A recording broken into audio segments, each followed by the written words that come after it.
Hey guys, so today we're going to be focusing on Tibet and about mandalas. Personally, I absolutely love coloring mandala. It's just like it's calmed me down. I don't know, I enjoy it when I need to like focus on something and not just like let all the noise around me be too much. So this video is about a person from Tibet explaining a little bit more about Mandalas. So I personally cannot wait to watch it.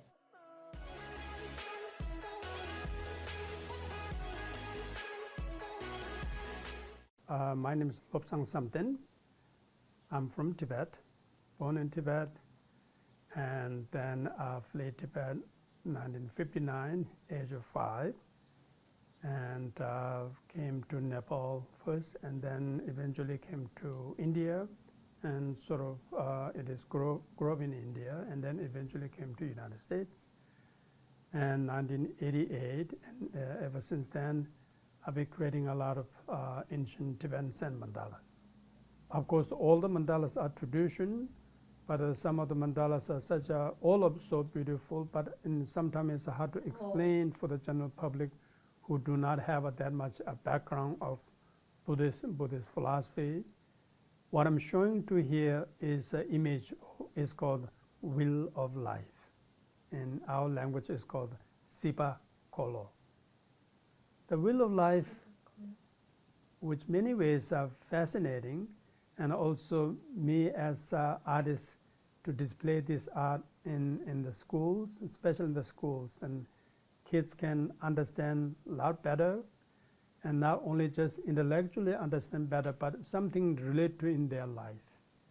So what is in the Wheel of Life in the mandala? Oh, this is how they do it? In design, the middle of these 3 animals, and there are 3 animals are a snake, a rooster, and pig. 3 animals are there. They're also chasing to each other, connecting to each other, and which means what is the causes of suffering? What makes us difficult? What makes we are so stressful? So each animal means something, not the animal itself, but represents something what we're going through day-to-day basis.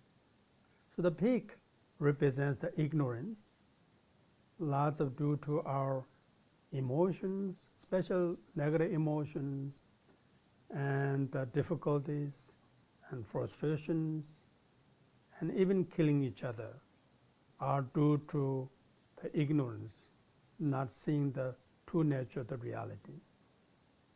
And unfortunately, sometimes we, as a pure teaching, either Buddhism or Christianity and Judaism, Islam, and all of this, even though due to how to peace, due to how to create human peace and happiness, but some individual, due to the ignorance, use as a killing tool, name of the religion.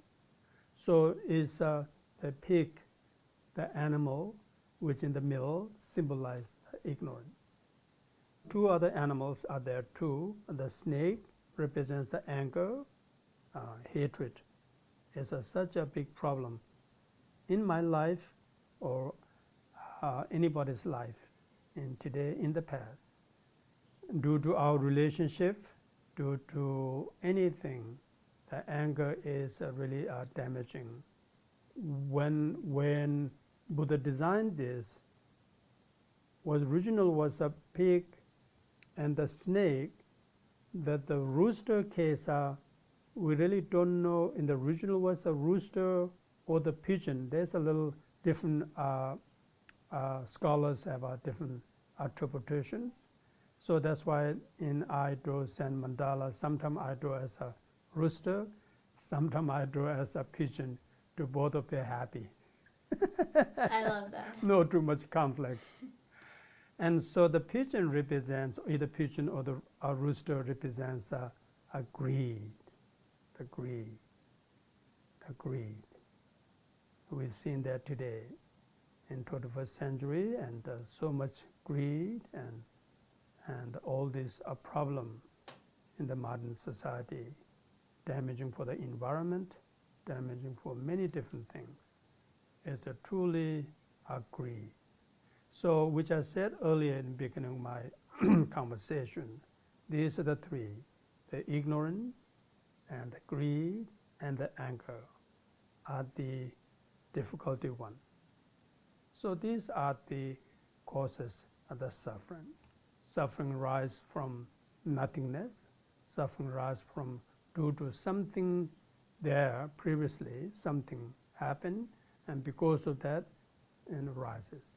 So that's why the wheel of life is so famous in Buddhist field, and especially in Tibet or Mongolia, in Bhutan, or some of the ancient Buddhist temples. Wheel of life is in the campus. In a way, the monastery or nunnery is like a university, so big campus. In Tibet, one monastery is like a 20 or 30,000 monks who are living there and study there and debate there, and that their home. So either in the library or meditation room, some are wheel of life is always they paint in the big wall. So that's the middle of the design of the wheel of life. And the second design there, and now I'm talking about the middle, and the second circle of the wheel of life, there's a black and white or day and night, sort of, it symbolizes more of these three animals. There's more difficulties, less of those, there's more joy. So sometimes we call it as a good karma. Wow. and bad karma. And then there's a third circle is divided into the 6 sections, or is called the 6 realms, or 6 different places we might reborn again and again and again. The 6 are, the number 1 is the heaven. This is not necessarily we're talking heaven as the other tradition we call it heaven, but a little different way.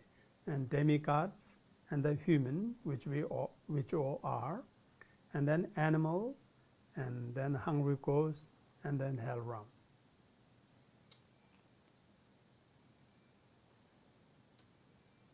And then the last rank is called the 12 dependent origination. All are depending to each other.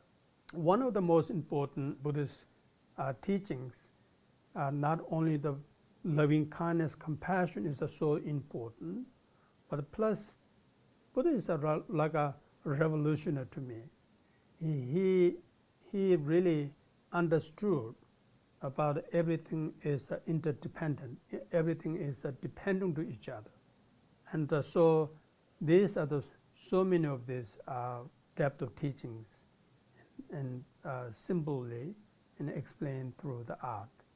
And this will be doing many years and thousands and thousands of years.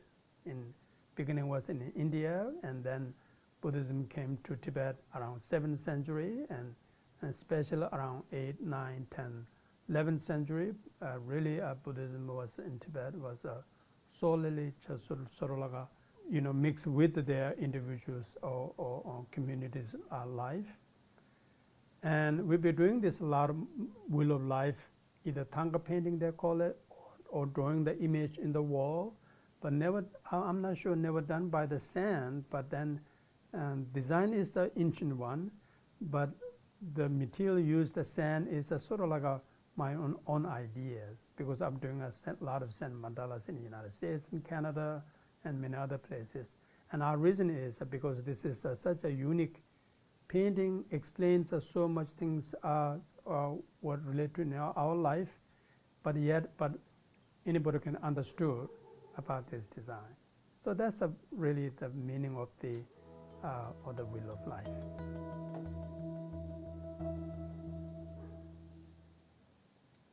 That is so interesting. I feel so like most of the things that we're doing when we're watching and like painting mandalas and stuff, it's like most of the people in here are doing this just like to calm down and just like to focus on something else. But those mandalas, it's like it's so complicated. There are so many things in them, and I love the tools that they are using to create them. And the fact that every mandala is telling like a story with so many details. When you look up and you just like see this beautiful work of art, but when you just like when he break down everything, it was like there's so many stories inside this one story, which is amazing. I love the fact that there is like no one, like people don't really know if it's supposed to be like a rooster or a dove, so he's just like mixing it up just to be nice to everyone. I absolutely love this way of thinking, because again, he is just, he's not choosing, he's not taking side, he is trying to see how everyone can be happy at the same time. And yeah, so sometimes someone, like he said, the wheel of life, like sometimes you get what you want, sometimes the other person get what you want, but like he's really trying to make sure everyone will be happy, and this is absolutely beautiful. So thank you so much for like showing me this video. I love to watch people do mandalas, and I absolutely love to actually understand what this is and what this story also about Buddhism. It's kind of interesting to learn a little bit more about that specific type of religion. So thank you so much, and I will see you next time. Bye guys.